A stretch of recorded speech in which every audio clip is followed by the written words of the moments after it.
பேரறிவாளன் உள்ளிட்ட 7 பேரின் விடுதலைக்கு அனைவரின் ஆதரவையும் திரட்டும் வகையில் இந்த பேரணி நடைபெற்றதாக அரசியல் கட்சியினர், சமூக செயற்பாட்டாளர்கள் தெரிவித்துள்ளனர்.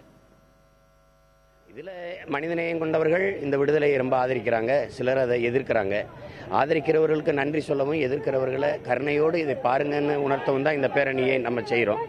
இப்போ தமிழக அரசுக்கு இந்த 161வது சட்ட விதியை பயன்படுத்தி 7 பேரையும் விடுதலை செய்கிறத உச்சநீதிமன்ற தீர்ப்பு கட்டுப்படுத்தலை.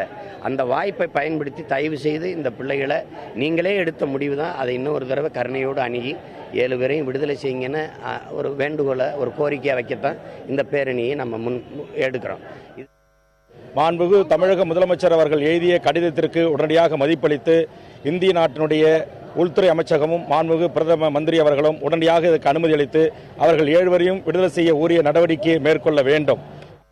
இந்த நாட்டின் தந்தை என்று போற்றப்படுகின்ற மகாத்மா காந்தியை சுட்டுக் கொன்ற கோட்சேவுக்கு துணையான கோபால் கோட்சே கூட 16 ஆண்டுகளிலே ஆயுள் தண்டனை கைதியாக இருந்து 16 ஆண்டுகளிலே விடுதலை செய்யப்பட்டிருக்கின்ற போது இங்கே 7 தமிழர்களும் இவர்கள் நேரடியாக அந்த கொலை வழக்கிலே சம்பந்தம் இல்லாதவர்கள்.